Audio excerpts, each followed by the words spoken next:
Você acha que os bebês devem comer papinhas? As feitas em casa são ideais mesmo?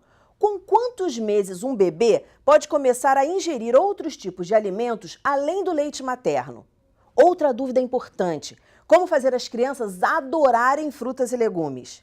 Dicas e esclarecimentos que podem ajudar nas respostas dessas e de outras perguntas você encontra aqui. Está no ar o Educação.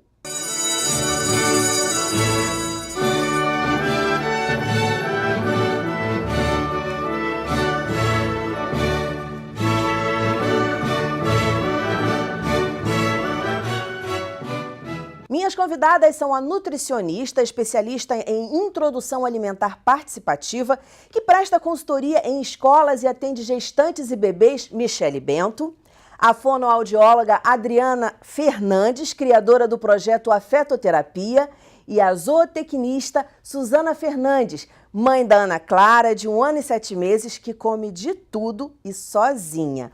Muito bem-vindas ao programa.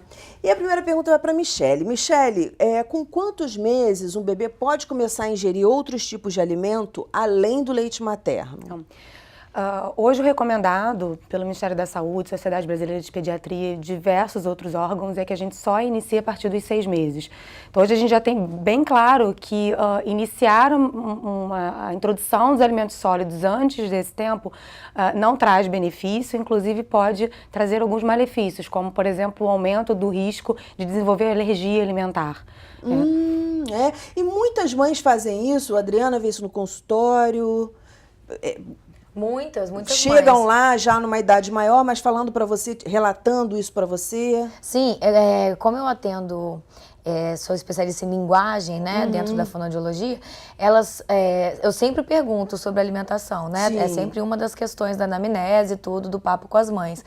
E muitas relatam isso, porque a maioria das crianças, vou chutar uns 90%, apresentam algum tipo de relação negativa com a alimentação. Então, ou é restrição da escolha de alimentos, ou não consegue mastigar numa fase que já poderia e deveria estar mastigando, não come junto com a família, enfim, tem vários problemas relacionados à alimentação e que a gente estudando, né, pesquisando cada criança e pensando no desenvolvimento de linguagem dela, tem uma relação direta. Suzana, no caso da Ana Clara, você deu comida para ela diferente do leite materno antes dos 6 meses ou você já tinha essa informação e fez certinho?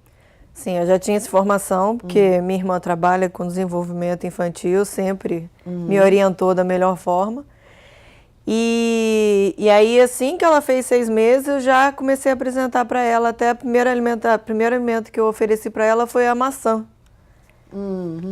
Dei pedacinhos de maçã, ela adorou, ela quis colocar na boca e mastigar sem dente, né, mas com a gengivinha mesmo. Ela adorou aquilo. E deu certo? Deu super certo. Michele, com relação à papinha, né? As pessoas hoje falam muito assim, a gente sabe, muitas mães já sabem que a papinha industrializada não é legal.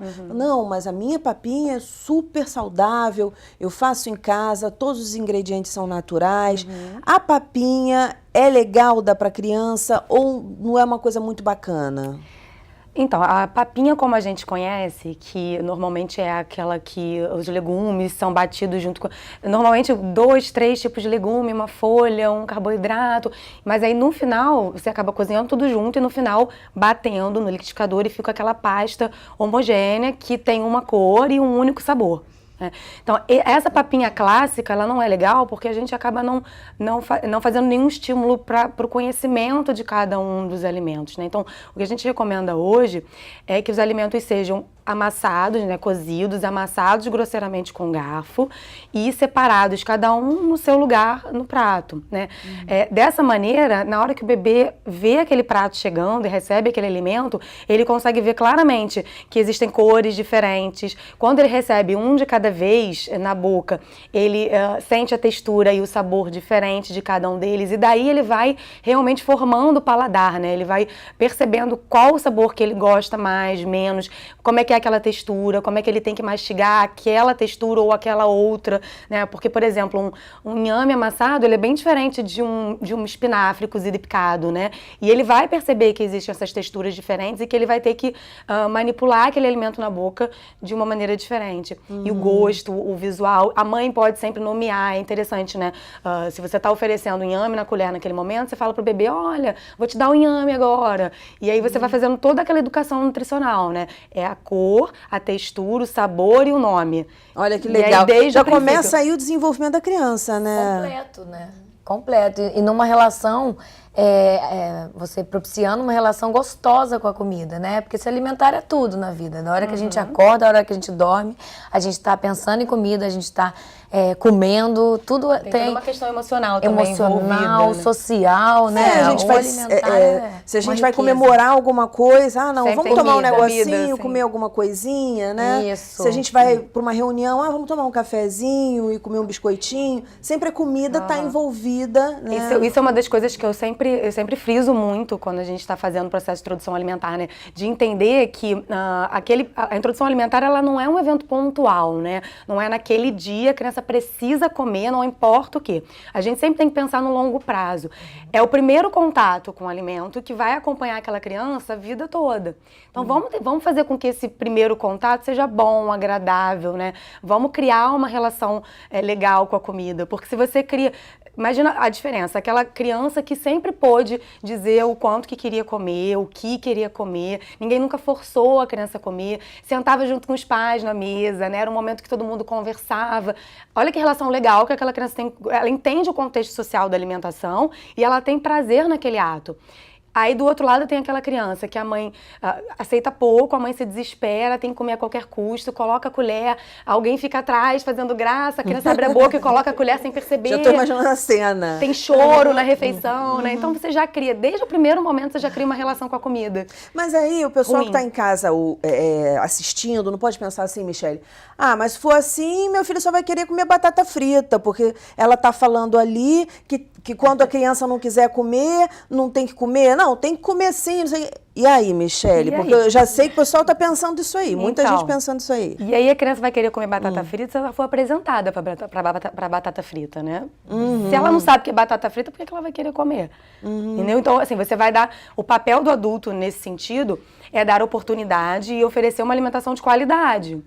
Se você... E aí, claro, só fazendo um parênteses aqui, que a Michele está falando de bebê. Claro que ela vai conhecer o que é batata frita quando ela tiver maiorzinha, né? Contato com os outros amiguinhos. E faz parte. E aí, nesse momento, que ela vai conhecer mais à frente, porque ela já anda e vai para as festinhas e pegou uma batata frita numa festa de aniversário, ela vai entender que é aquele momento da festa em que ela pode comer aquele alimento. Mas dentro da casa dela, os pais comem, isso é importante, os pais também comem aqueles alimentos saudáveis, aquilo é a rotina dela.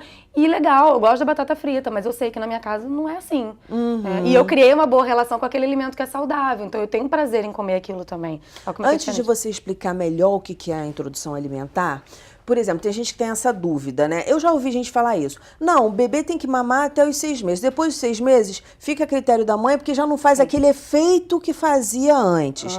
O bebê não pode mamar até 2, 3 anos de idade. O que você diz sobre isso, Michele? Primeira coisa, o leite materno é o principal alimento da criança até 1 ano de idade. Então, a introdução alimentar ela é um processo gradativo. Então, se inicia com uma participação de cerca de 20% do alimento no valor calórico total daquela criança. Os outros 80% são leite materno. Ao longo dos meses, o leite materno... O alimento sólido vai aumentando em participação, a criança vai conhecendo textura, aceitando melhor. No tempo dela, ela deve ir aumentando a ingestão de sólido e aí ela, óbvio, vai começar a mamar menos. Mas o leite só deixa de ser o principal alimento com 1 ano de idade. No primeiro aniversário que a criança passa a comer mais do que mamar. E a recomendação da Organização Mundial de Saúde é que o aleitamento continue até 2 anos de idade ou mais. Então não existe uma regra, não existe um limite, a criança só pode mamar até os 2 anos. Isso não existe. Existe, na verdade, uma recomendação de que não se termine o aleitamento antes dos 2 anos de idade. Mas o momento em que a criança vai parar de mamar, cabe à mãe e à criança decidirem juntos. né? E Que até os 2 coisa anos de idade o leite interessante. ainda tem uma participação. Ele não deixa de ter nutriente, ele só tem, na verdade, a ingestão é que diminui. E os alimentos começam a ter uma participação maior, mas ele continua tendo os mesmos nutrientes. E aquele pouco que a criança vai ingerir vai fazer uma diferença na nutrição daquele bebê. E o que é a introdução alimentar participativa? Então, a introdução alimentar participativa é aquela em que você auxilia a criança quando necessário, mas a criança tem toda a liberdade de também ajudar a conduzir o processo, né? Então, ela participa ativamente na escolha dos alimentos, ela participa ativamente dizendo a hora que vai começar a comer, o quanto ela vai comer, em que velocidade, e o momento que ela não quer mais comer, ninguém força ela, né? Ela pode e deve encostar no alimento sempre que dá, se alimentar sozinha, né? Sempre que for possível comer sozinha. Então, é uma introdução alimentar em que a criança realmente é ativa no processo. Ela não está somente recebendo aquela colher passivamente. Né? Quer dizer, a opinião dela, o gosto dela, o tempo dela, tudo isso Tudo importa. sim. Ela está se alimentando e não sendo alimentada. Isso, perfeito. Essa é a diferença. Ela se alimenta. Conforme, né, ela encontra o que é oferecido, ela se alimenta. Né? Ela faz o processo, ela é ativa, né? Isso que a gente fala muito. Participativa já tem o ativa na palavra, né? Ela tem que ser muito ativa, muito protagonista da situação. E não ser alimentada. Porque existe também, Dani, assim, uma coisa cultural, né? E uma coisa da experiência própria da pessoa envolvida na alimentação e na amamentação, porque vocês estavam falando de amamentação, eu fiquei pensando nisso. A Suzana amamenta até hoje, a Ana Clara está com 1 ano e 7 meses. Dentro da nossa própria casa, né, tem pessoas que falam, mas já não está muito grandinha, não? Já não está na hora de parar, não? Ela já está comendo, né? Vou explicar pro Já pessoal tá que elas são andando. irmãs, né? Somos irmãs, sim. A fonoaudióloga e a mãe. E a Michelle é nutricionista da minha filhada, filha da Suzana. Essa nossa relação mãe bem também, estreita. né? E mãe do Miguel. Do Miguel, de 2 anos. E é legal que aplica, né? Suzana, a gente está no finalzinho desse bloco, a gente vai para o intervalo, mas antes vou deixar no ar que eu quero saber o seguinte, no início do segundo bloco, vamos falar sobre a sua experiência. Como é que foi porque Ana Clara, 1 ano e 7 meses, já comendo sozinha, comendo de tudo. Queria que você desse algumas dicas aí para os pais que estão em casa. A gente vai para um breve intervalo e volta já já. Não desgruda!